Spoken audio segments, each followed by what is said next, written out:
Junior accountant की जो ये वैकेंसी है आपकी, चाहे वो जेवीवीएनएल की हो या एवीवीएनएल की हो या फिर आरपीएससी की जूनियर अकाउंटेंट की वैकेंसी हो या फिर जो कॉमर्स फर्स्ट ग्रेड हो, उसमें एडवांस ऑडिटिंग ये कॉमन पेपर है जो मैं आपको बिल्कुल मैराथन क्लासेस में पढ़ाऊंगा। मतलब कुछ क्लासेस के अंदर हम बहुत ही डिटेल में स्टडी करने वाले हैं। सो this base is for especially for junior accountant vacancy 2021। जो आप सारे लोग इसमें एनरोल्ड हैं, आप लोगों को बहुत ही सावधानी से और केयरफुली इस क्लास को पढ़ना है और समझना है सेक्शन वाइज, क्योंकि जो ऑब्जेक्टिव एमसीक्यूज आते हैं उसमें ज्यादातर जो बेसिक जो क्वेश्चंस पूछे जाते हैं वो सेक्शंस के पूछे जाते हैं। तो सबसे पहले हम लोग कवर करने वाले हैं companies act 2013, the Indian companies act 2013। तो आप सारे लोगों को मैं ये बता दूं कि जो भारत में कंपनी अधिनियम है वो अलग अलग टाइम पर अलग अलग कंपनी अधिनियम बनते गए और धीरे धीरे हम इस अधिनियम पर आ चुके हैं, यानी कंपनीज एक्ट 2013 हमारा सबसे लेटेस्ट कंपनियों के ऊपर, कॉर्पोरेट्स के ऊपर या बॉडी कॉर्पोरेट के ऊपर लगने वाला अधिनियम है। सारे प्रोविजंस कंपनीज एक्ट 2013 के ही एप्लीकेबल होते हैं इंडिया के अंदर। सारी इंडियन कंपनीज, सारी फॉरेन कंपनीज, सारी गवर्नमेंट कंपनीज, सारी होल्डिंग, सारी सब्सिडरी कंपनीज, सारी जो आपकी सहायक कंपनीज होती है, उनपे कंपनीज एक्ट के प्रोविजंस ही एप्लीकेबल होते हैं, चाहे वो लिस्टेड है चाहे वो अनलिस्टेड कंपनी है, कंपनीज एक्ट की प्रोविजंस एप्लीकेबल होते हैं। चलिए हम सेक्शन वाइज इसको थोड़ा स्टडी करते हैं कि बेसिकली जो कंपनीज एक्ट है कौन कौन सी सेक्शन इसकी इंपॉर्टेंट है और कौन कौन सी सेक्शन क्या क्या चीजों के ऊपर बेसिकली बेस्ड है। तो सबसे पहले हम बात करते हैं सेक्शन 2, सबसेक्शन 2। सेक्शन 2 सबसेक्शन 2, ये सबसे पहली धारा हम पढ़ने वाले हैं कंपनीज एक्ट की। बेसिकली ये जो सेक्शन 2 सबसेक्शन 2 है ये बताती है हमें अकाउंटिंग स्टैंडर्ड्स, यानी इंडिया में जो एएस फॉलो किए जाते हैं अकाउंटिंग स्टैंडर्ड्स, जो लेखा मानक है, हिंदी में कहते हैं इसे लेखा मानक, यानी जिसके ऊपर आपकी पूरी की पूरी अकाउंटिंग और पूरी की पूरी जो कंप्लायंसेस हैं वो टिकी हुई है, जिन सिद्धांतों पर टिकी हुई है, जिन सिद्धांतों को हम लोग ध्यान में रखते हुए अकाउंटिंग करते हैं, उन्हें हम लेखा मानक कहते हैं। तो सबसे पहले हम अकाउंटिंग स्टैंडर्ड्स पे बात करेंगे। तो चलिए सबसे पहले हम लोग अकाउंटिंग स्टैंडर्ड पे बात करते हैं, ठीक है। तो बेसिकली जो सेक्शन 2 सबसेक्शन 2 है वो अकाउंटिंग स्टैंडर्ड्स के ऊपर है, लेखा मानकों के ऊपर है। और इसमें भी मैं आपको बता दूं कि इसमें हमें एक सेक्शन पढ़ना है, सेक्शन 133। ये जो सेक्शन है सेक्शन 133 ये बताता है क्रिएशन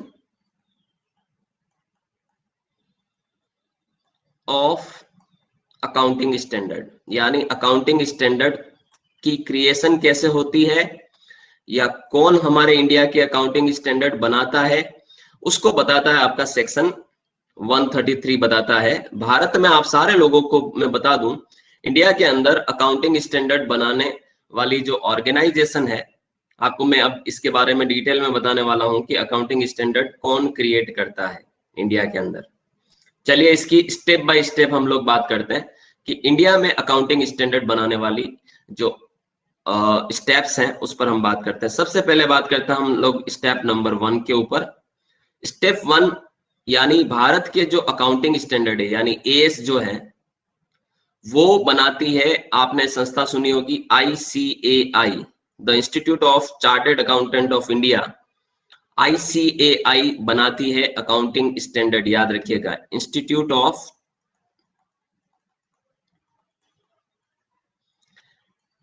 अब देखिए सवाल किस तरह से आते हैं एग्जाम्स में, वो इस तरह से पूछा जा सकता है कि इंडिया के जो लेखा मानक है वो बनाने वाली ऑर्गेनाइजेशन कौन सी है, ABCD। अब आपको बताना है इंडिया के जो अकाउंटिंग स्टैंडर्ड्स है वो बनाने वाली जो संस्था है ICAI, यानी institute of chartered accountant of India, याद रखिएगा, ठीक है। इंडिया का जो CA इंस्टीट्यूट है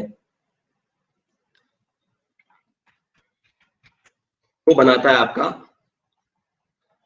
इंडिया के अकाउंटिंग के स्टैंडर्ड। ये हमेशा आपको ध्यान रखना है, बहुत ही इंपॉर्टेंट क्वेश्चन है, पूछा जाता है। ठीक है, स्टेप नंबर 2 जो है, देखिए अब आईसीआई ने तो अपनी तरफ से एक तरह से अकाउंटिंग स्टैंडर्ड बना लिए, आईसीआई तो बना देती है, लेकिन इसे रिकमेंड कौन करती है? देखिए सुझाव कौन देती है? रिकमेंडेशन, जो रिकमेंड करने वाली जो संस्था है, यानी जो सुझाव देने वाली जो संस्था है, आईसीआई को जो सुझाव देती है, सुझाव देने वाली जो संस्था है, ये भी ध्यान देना कि भारत के अकाउंटिंग स्टैंडर्ड बनाने के लिए रिकमेंडेशन कौन सी संस्था देती है। अब ये भी सवाल बनता है। मैं आपको सिर्फ वही चीजें पढ़ाऊंगा जो आपको एग्जाम में आएगी या आ सकती है। ये सारी जो चीजें मैं पढ़ाऊंगा, इससे संबंधित एग्जाम्स में क्वेश्चंस आते हैं। आप पिछले कई सालों के पेपर उठा के देख लीजिए, यही क्वेश्चन आपको देखने को मिलेंगे। तो इंडिया के अकाउंटिंग स्टैंडर्ड के लिए रिकमेंडेशन देने वाली जो संस्था है, वो आप सबको पता होना चाहिए। रिकमेंडेशन देने वाली जो संस्था है, बेसिकली ध्यान दीजिएगा, ये है नेशनल फाइनेंशियल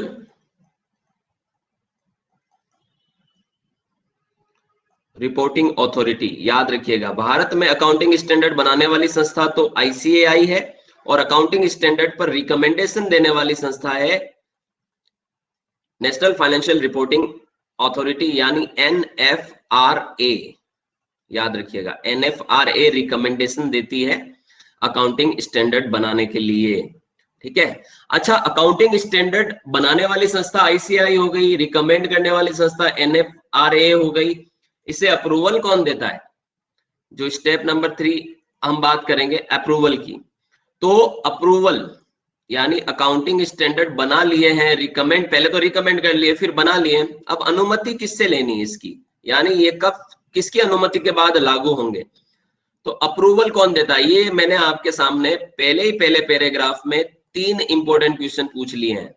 ठीक है, ये तीनों क्वेश्चन बड़ी इंपॉर्टेंट है, जो आपको एग्जाम में फेस करने को मिल सकती है। तो याद रखिएगा, इंडिया में अकाउंटिंग स्टैंडर्ड को अप्रूवल देता है केंद्र सरकार, सेंट्रल गवर्नमेंट। केंद्र सरकार जो है, जो रूलिंग गवर्नमेंट है, वो अकाउंटिंग स्टैंडर्ड को अप्रूवल देती है। याद रखिएगा कि हाँ, ये हमें पास करने हैं, ये नहीं करने। अब आपको ये भी मैं बता दूं कि जो भी सरकार होगी केंद्र में, बेसिकली जितने भी डिपार्टमेंट्स है या जितने भी बड़े बड़े जो इंडिया के जो रूल मेकिंग ऑर्गेनाइजेशंस हैं, उनके ऊपर कहीं ना कहीं सेंट्रल गवर्नमेंट का ही दबदबा रहता है, इन्हीं के लोग होते हैं। तो जो भी एक तरह से आईसीएआई अगर कोई भी रिकमेंडेशन देगी, तो वो अप्रूवल फाइनेंस मिनिस्ट्री यानी केंद्र सरकार देगी। तो see, this is the 3 important step related to section 133 creation of accounting standard. India में अकाउंटिंग स्टैंडर्ड बनाती है आईसीएआई, सुझाव देती है NFRA, national financial reporting authority, और अप्रूवल देती है केंद्र सरकार। याद रखिएगा, ठीक है। ये आपको तीनों क्वेश्चंस पूछे जाते हैं एग्जाम्स में, और ये आपको आने चाहिए। मतलब ये 3 इंपोर्टेंट क्वेश्चन और उनके आंसर मैंने आपके सामने डाल दिए हैं। चलिए अब हम थोड़ा आगे बढ़ते हैं, एक और नया सेक्शन पढ़ते हैं। तो नए सेक्शन पर बात करते हैं हम।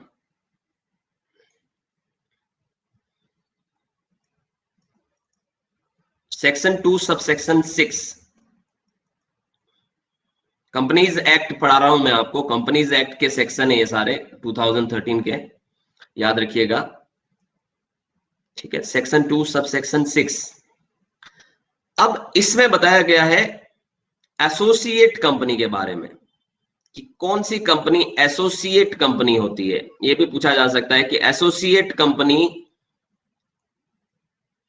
कौन हो सकती है, या कब हो सकती है, या कैसे हो सकती है। इसे हिंदी में कहते हैं सहचारी कंपनी, एसोसिएट कंपनी।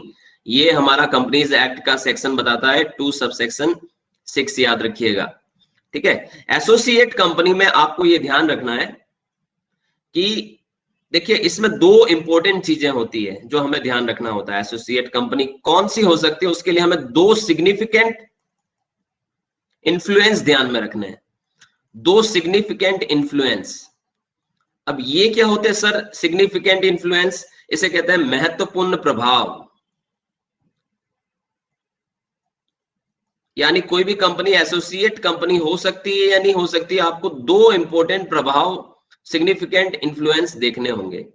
सर कौन से वो 2 सिग्निफिकेंट इन्फ्लुएंस होते हैं? चलिए बात करते हैं उनके ऊपर। यानी कोई भी कंपनी एसोसिएट कंपनी तब हो सकती है जब वो इन दोनों इंपोर्टेंट इन्फ्लुएंस पर खरी उतरती है, प्रभाव ए और प्रभाव बी। ठीक है, प्रभाव ए क्या कहता है कि at least 20% of total share capital. देखिए कंपनी की बात कर रहे हैं हम, तो कंपनी के बात कर रहे हैं और शेयर कैपिटल का नाम नहीं आया, ऐसा हो नहीं सकता। तो एटलीस्ट 20% ऑफ शेयर कैपिटल जो है वो किसी और कंपनी के पास हो, किसी और कंपनी, मतलब अगर किसी कंपनी के जो लिस्टेड कंपनी है उसके 20% से ज्यादा शेयर किसी और कंपनी द्वारा होल्ड किए गए हो, यानी किसी और कंपनी के पास हो, तो फिर उस कंपनी की, ये पहली वाली कंपनी क्या कहलाएगी, एसोसिएट कंपनी कहलाएगी। ध्यान देना, होल्ड किया जाता हो। तो मतलब ये हो गया कि बहुत ही सिंपल है, इसको समझने वाइज अगर हम समझे तो बहुत ही सिंपल है। एग्जांपल पे बात करते हैं अपन कि माना कि एक कंपनी है हमारी आयुषी लिमिटेड, और एक कंपनी है हमारी कीर्ति लिमिटेड। ये दो कंपनियां, ठीक है। अगर आयुषी लिमिटेड ने कीर्ति लिमिटेड के 20% से ज्यादा शेयर कैपिटल है, शेयर कैपिटल होल्ड कर रखी है, खरीद रखी है, 20% शेयर कैपिटल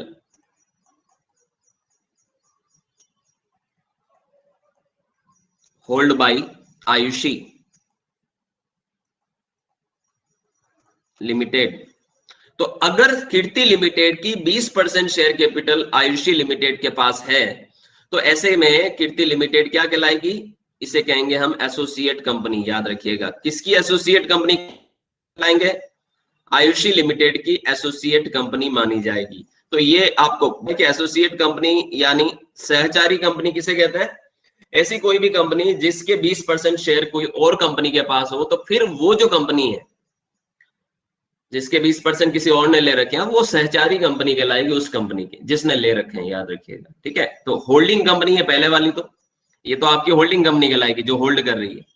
याद रखिएगा, ठीक है। आपने सुना होगा होल्डिंग एंड सब्सिडरी, तो सुना ही होगा, लेकिन एसोसिएट कंपनी के बारे में भी मैंने आपको यहां पर बताया कि जिस कंपनी के 20% से ज्यादा शेयर कैपिटल अगर किसी और कंपनी ने होल्ड कर रखे हैं, तो ऐसी कंपनी एसोसिएट कंपनी कहलाती है। याद रखिएगा। तो पहला पॉइंट तो आपका क्लियर है यहां पर, 20% से ज्यादा, राइट।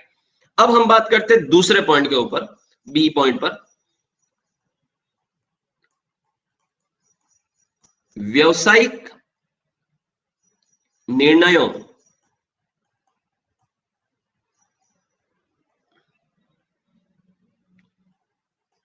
को किसी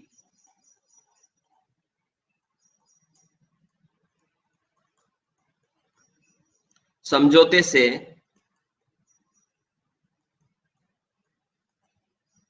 प्रभावित किया जाता है। यानी अब ये कौन करता है, ये करता है होल्डिंग कंपनी। होल्डिंग कंपनी ने अगर 20% शेयर ले रखे हैं, तो जो आपकी एसोसिएट कंपनी होगी, उसके जो भी बिजनेस डिसीजंस होंगे उस पे पूरा का पूरा एक तरह से कहीं ना कहीं कंट्रोल या कहीं ना कहीं इफेक्ट होल्डिंग कंपनी का डेफिनेटली होगा। यानी होल्डिंग कंपनी इसके बिजनेस डिसीजंस में कहीं ना कहीं पार्टिसिपेट करेगी, कहीं ना कहीं अफेक्ट करेगी। याद रखिएगा, यानी एक सहचारी कंपनी जो होती है, यानी एसोसिएट कंपनी जो होती है, उसकी 20% से ज्यादा शेयर कैपिटल जब किसी और कंपनी के पास होती है, ऐसे में जो होल्डिंग कंपनी होती है वो एसोसिएट कंपनी के बिजनेस डिसीजन को इफेक्ट करती है, या कहीं ना कहीं उसमें कहीं ना कहीं बहुत बड़ा रोल प्ले करती है।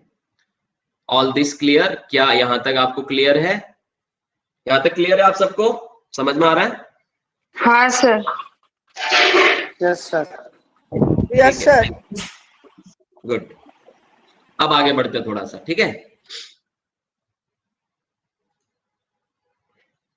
अब मैं एक नया सेक्शन बता रहा हूं। ये तो हो गया आपका एसोसिएट कंपनी। अब सवाल क्या आता है, देखिए सवाल ये भी आ सकता है, ऐसे क्वेश्चंस इस तरह से आते हैं कि कंपनीज एक्ट 2013 की सेक्शन 2 सबसेक्शन 6 किसके बारे में है, और A B C D 4 दे रखे, तो आपको ये बताना है एसोसिएट कंपनी, ठीक है। दूसरा क्वेश्चन ये आता है कि किसी एक कंपनी द्वारा दूसरी कंपनी के 20% से अधिक शेयर होल्ड करने पर ऐसी कंपनी क्या कहलाएगी, जिसके शेयर होल्ड किए गए हैं, तो ऐसी कंपनी को हम एसोसिएट कंपनी कहते हैं। तीसरा सवाल ये बनता है कि एसोसिएट कंपनी के कितने शेयर होल्डिंग कंपनी के पास होने चाहिए, तो उसमें भी ABCD 4 ऑप्शन दे रखे होंगे, तो आपको बताना 20% एटलीस्ट शेयर जो है वो होल्डिंग कंपनी के पास होने चाहिए। तो ये 3-4 सवाल इसके बन सकते हैं जो मैंने आपको अभी अभी बताया। हर एक सेक्शन जो मैं बता रहा हूं उसके कहीं ना कहीं क्वेश्चन इस तरह से बनते हैं। अब हम थोड़ा और आगे बढ़ते हैं। अब हम बात करते हैं सेक्शन 2 सबसेक्शन 7, यानी पहले हमने 6 पढ़ा था जो कि एसोसिएट कंपनी के बारे में था। अब हम सेक्शन 2 सबसेक्शन 7 पढ़ रहे हैं जो कि बताता है हमारे ऑडिटिंग स्टैंडर्ड के बारे में, यानी इंडिया के ऑडिटिंग स्टैंडर्ड के बारे में आपका ये सेक्शन बताता है। ठीक है, तो हम लोग अब बात करने वाले हैं ऑडिटिंग स्टैंडर्ड के बारे में। हिंदी में इन्हें कहते हैं, पेपर आपका दोनों लैंग्वेज में आएगा, मल्टी लैंग्वेज में, बाय लैंग्वेज में, जिसकी जो पकड़ अच्छी है लैंग्वेज पर वो उसको पढ़कर अपने क्वेश्चंस को अटेम्प्ट करें। तो अंकेक्षक मानक कहते हैं इसे हिंदी में, लेखा मानक कह सकते हैं, अंकेक्षक मानक कह सकते हैं। अकाउंटिंग स्टैंडर्ड को तो अपन लेखा मानक कहते हैं, ऑडिटिंग स्टैंडर्ड को हम अंकेक्षक मानक कहते हैं। भारत के जो ऑडिटिंग स्टैंडर्ड है, यानी ऑडिट के जो स्टैंडर्ड है, जो मानक हैं, जो तय करते हैं कि ऑडिट कैसे होनी चाहिए, कौन करेगा, कब करेगा, क्यों करेगा, कैसे करेगा, सारे के सारे जो प्रोविजंस हैं ऑडिट के, वो हमारे इंडिया का कंपनीज एक्ट बताता है। कंपनीज एक्ट 2013, अभी वर्तमान में 2013 कंपनीज एक्ट लागू है, याद रखिएगा। कंपनीज एक्ट की सेक्शन, ये भी इंपॉर्टेंट सवाल बनता है कि भारत के जो ऑडिटिंग स्टैंडर्ड है वो कंपनीज एक्ट की कौन सी सेक्शन में बताए गए हैं, तो आपको बताना है कंपनीज एक्ट की सेक्शन 143 सब सेक्शन 10, याद रखिएगा, के अनुसार।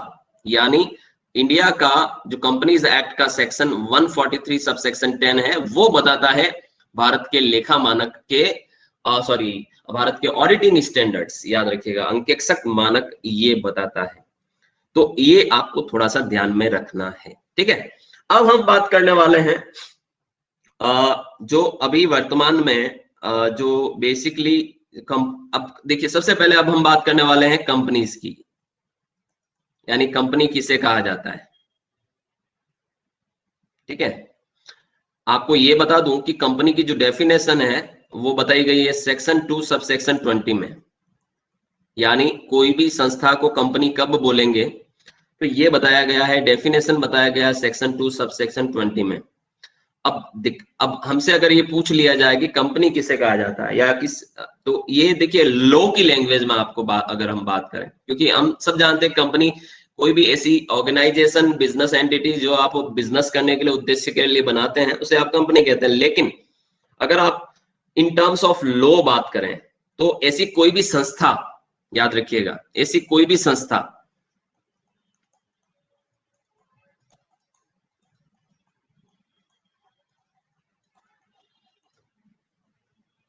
जिसका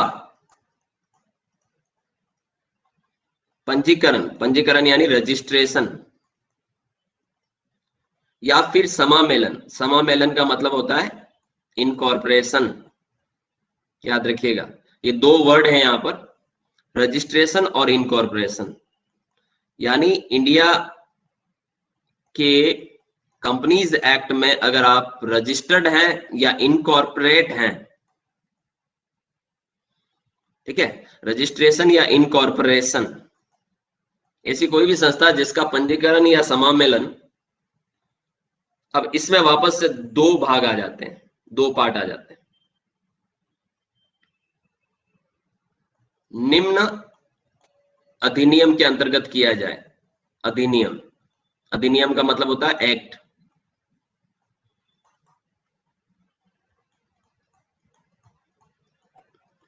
ऐसी कोई भी संस्था जो रजिस्टर्ड हुई है या इनकॉर्पोरेट हुई है निम्न अधिनियम के। अब जो निम्न अधिनियम है उसमें देखिए, एक तो अभी वर्तमान में जो चल रहा है, करंट में जो चल रहा है अधिनियम आपका वर्तमान, और एक पूर्व के किसी भी अधिनियम में रजिस्टर्ड हो। कोई जरूरी नहीं है कि कंपनीज एक्ट जो अभी वर्तमान में चल रहा है, देखिए अभी वर्तमान में कौन सा चल रहा है, कंपनीज एक्ट 2013 चल रहा है, आप सबको पता होना चाहिए। अभी वर्तमान में कंपनीज एक्ट 2013 चल रहा है, याद रखिएगा। तो वर्तमान के किसी अधिनियम में या पूर्व के किसी अधिनियम में, वर्तमान में तो 2013 चल रहा है, अब पूर्व के जो अधिनियम है कंपनीज एक्ट में बता दूं शुरुआत हुई थी 1850 से, कंपनीज एक्ट 1850, उसके बाद 1857 नया कंपनीज एक्ट बना, फिर 1860 बना, फिर 1882 बना, फिर 1913 बना, फिर 1956 बना, और फिर ये आपका अभी जो वर्तमान में आया है 2013 बना। यानी 1956 के बाद 2013 कंपनीज एक्ट लागू। इतने सारे सेक्शन, इतने सारे कंपनीज एक्ट बने हैं अब तक भारत के अंदर, इंडिया के अंदर, याद रखिएगा। ये भारत के सारे कंपनीज एक्ट है, पूर्व के कंपनीज एक्ट है, याद रखिएगा। ठीक है, तो ये भी सवाल बनता है कि निम्न में से कौन सा कंपनीज एक्ट नहीं है। ठीक है, कौन सा नहीं है, उसमें 4 ऑप्शन दे रखे होंगे, आपको पकड़ना पड़ेगा कि हाँ ये नहीं है। 1950, 1957, sorry 1850, 1857, 1860, 1882, 1913, 1956, 2013 is the latest companies act, याद रखिएगा आप। सेक्शन 2 सब सेक्शन 20 बताता है कंपनीज डेफिनेशन। ऐसी कोई भी संस्था जिसका रजिस्ट्रेशन या इनकॉर्पोरेशन इन एक्ट में किया जाए वो आपकी कंपनी कहलाती है। Got it? समझ में आया आपको? Yes sir. Yes sir. Very good. चलिए बात करते हैं हम अगली सेक्शन के ऊपर।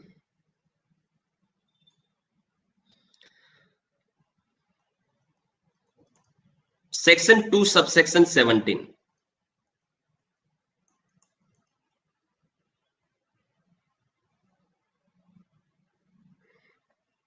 अब ये किससे संबंधित है?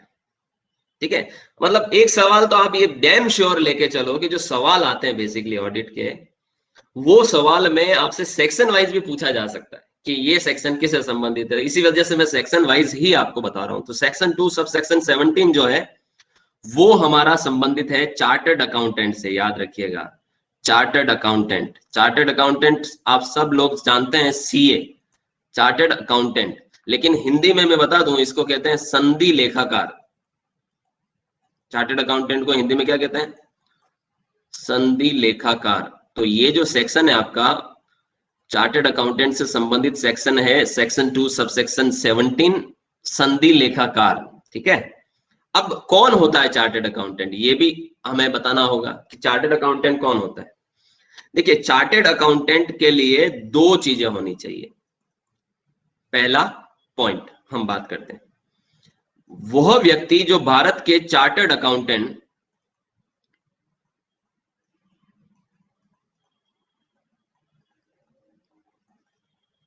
भारत के चार्टर्ड अकाउंटेंट एक्ट 1949, याद रखिएगा 1949 सीए एक्ट है इंडिया का। तो भारत के चार्टर्ड अकाउंटेंट एक्ट 1949 की सेक्शन 21B के अनुसार योग्यता रखता हो।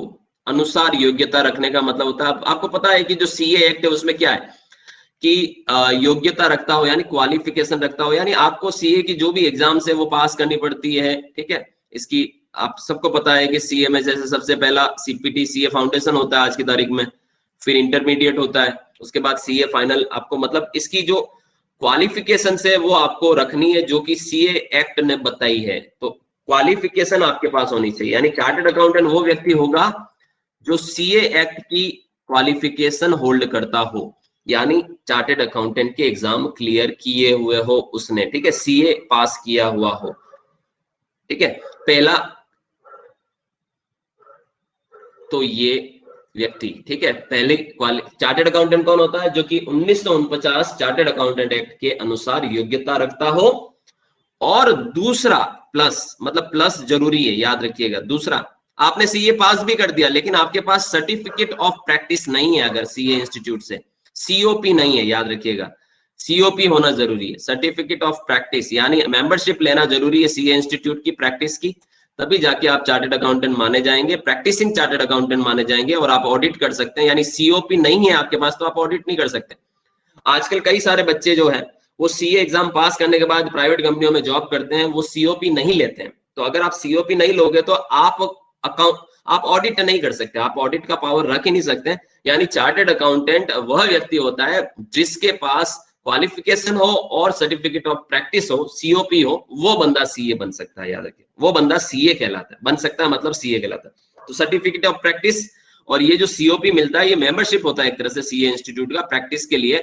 इसे बताया गया सेक्शन 6 सबसेक्शन 1 के अनुसार आपको सीओपी लेना पड़ता है। चार्टर्ड अकाउंटेंट एक्ट 1949 के अंतर्गत सीए इंस्टीट्यूट से जो आईसीएआई है वो आपको ग्रांट करता है सीओपी, याद रखिएगा। तो क्वालिफिकेशन प्लस सीओपी अगर आपके पास दोनों है तो आप चार्टर्ड अकाउंटेंट माने जाएंगे। Got it? समझ में आया? यस। चलिए अब हम बात करते हैं एक और बड़े, ये कॉमर्स की सबसे बड़ी डिग्री मानी जाती है सीए, ठीक है।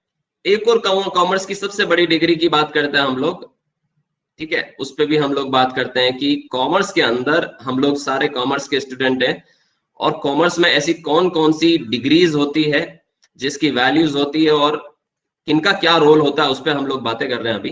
तो अब हम बात करने वाले हैं एक और महत्वपूर्ण सेक्शन के ऊपर, सेक्शन 2 सबसेक्शन 24। सेक्शन 2 सबसेक्शन 24, देखिए ये सेक्शन लागू होता है हमारे ऊपर, ठीक है। ये सेक्शन है कंपनी सेक्रेटरी का। कंपनी सेक्रेटरी नाम सुना होगा आपने, सीएस, ठीक है। इसे हिंदी में कहते हैं कंपनी सचिव।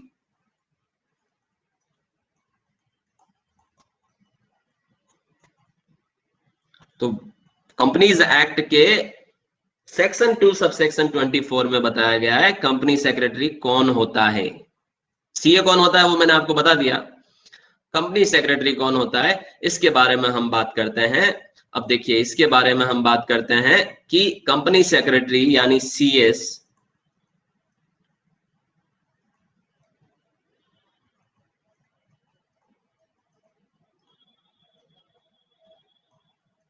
एक्ट 1980 का कंपनी सेक्रेटरी एक्ट की section 21C, section 2 subsection 1C के अनुसार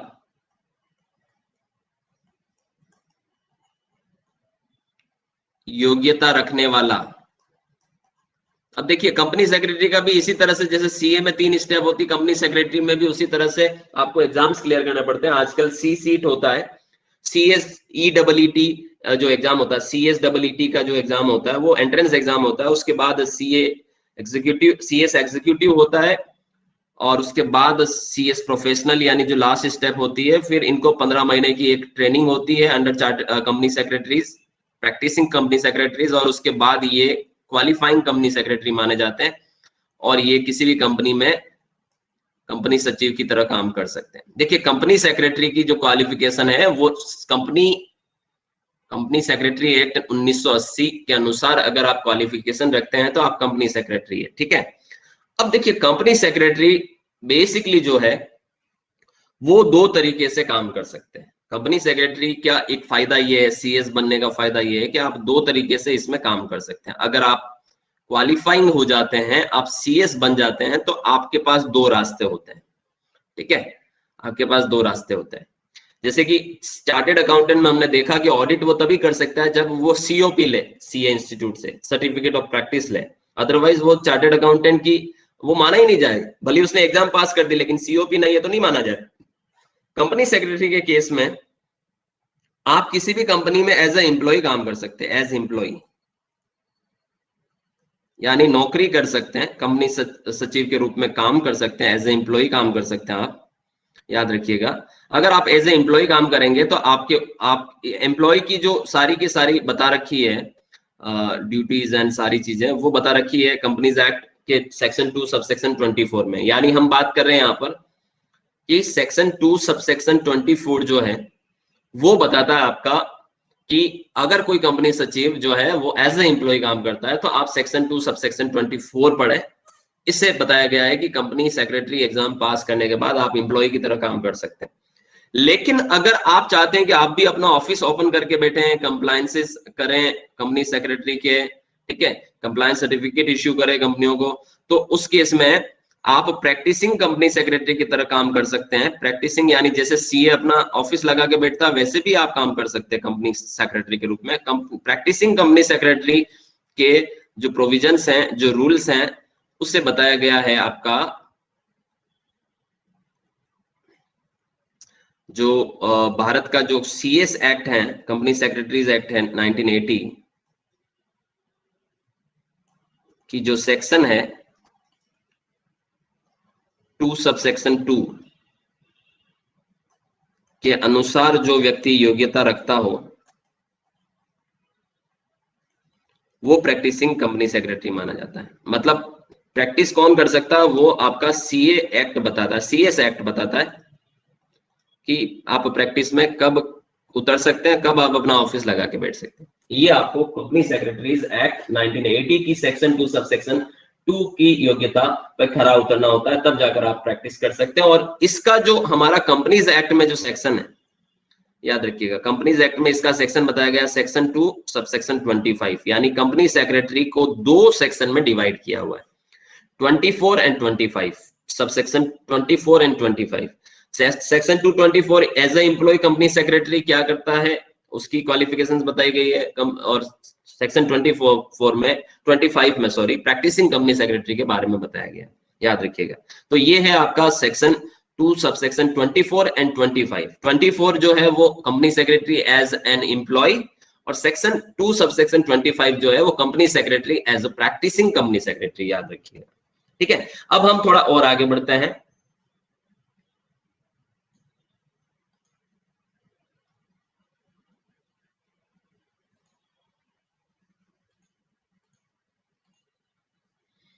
एक और इंपॉर्टेंट सेक्शन पर बात करते हैं,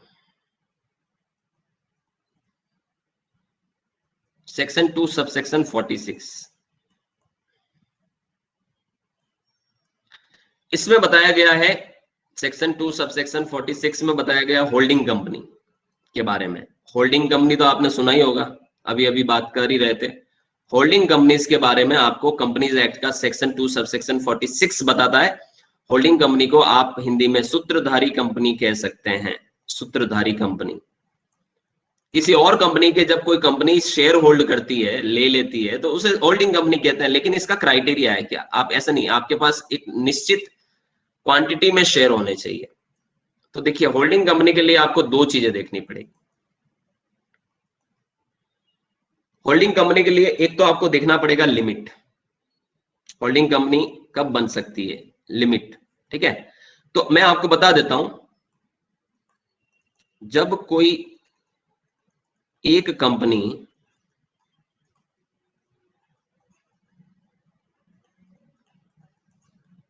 दूसरी कंपनी के 50%, ये बहुत इंपॉर्टेंट है, से अधिक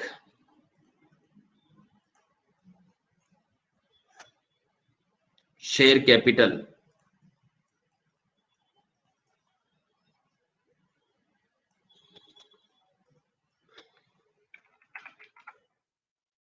अपने पास होल्ड करे,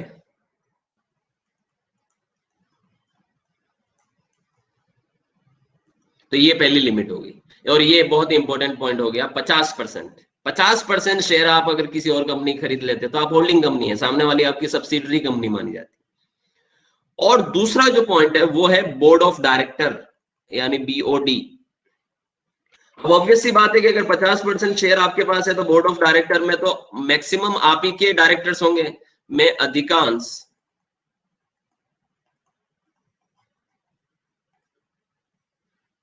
निदेशक, निदेशक का मतलब डायरेक्टर्स,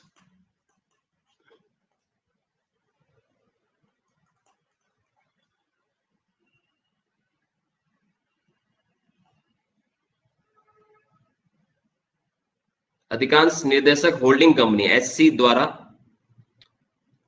अपॉइंट किए जाएंगे, मतलब आप अपॉइंट करेंगे।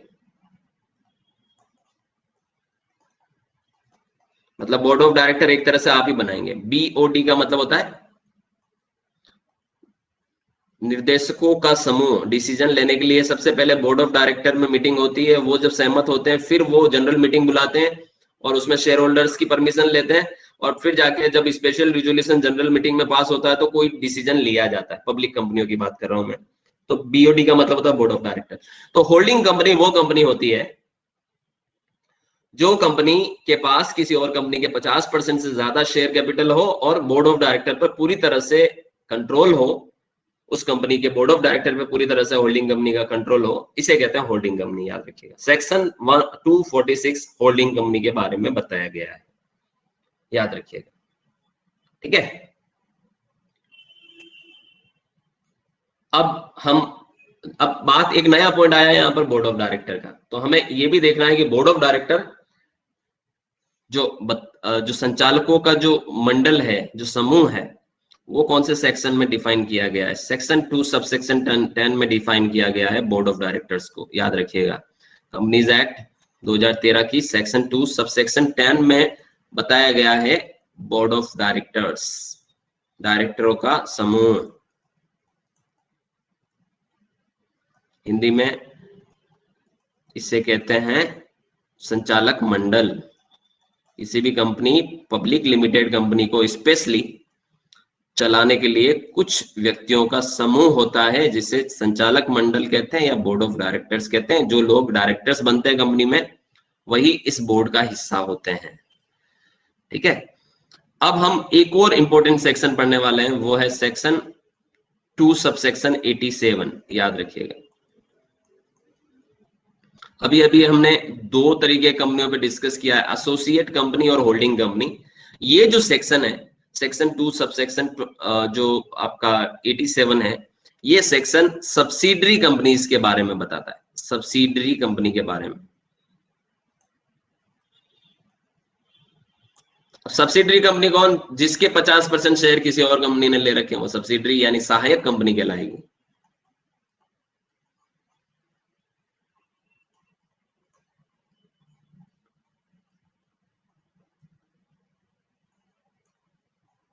याद रखिएगा, मतलब ऐसी कोई भी कंपनी जो कंपनीज एक्ट की सेक्शन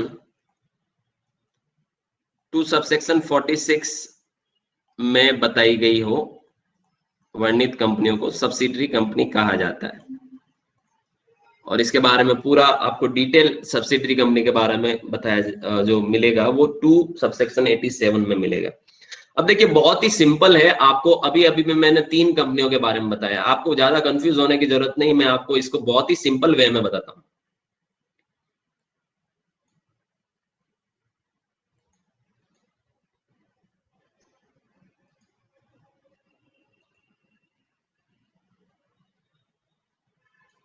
देखिए, एक तरफ तो आप रखिए होल्डिंग कंपनी को, ठीक है, माना कि ये होल्डिंग कंपनी हो गई।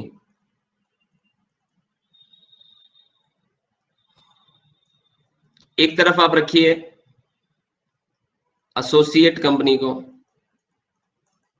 अब एसोसिएट कंपनी, होल्डिंग कंपनी और सब्सिडरी कंपनी, अभी अभी में हमने 3 देखी, तीनों के बीच का रिश्ता बताता हूं मैं। और एक तरफ रखिए आप सब्सिडरी कंपनी को।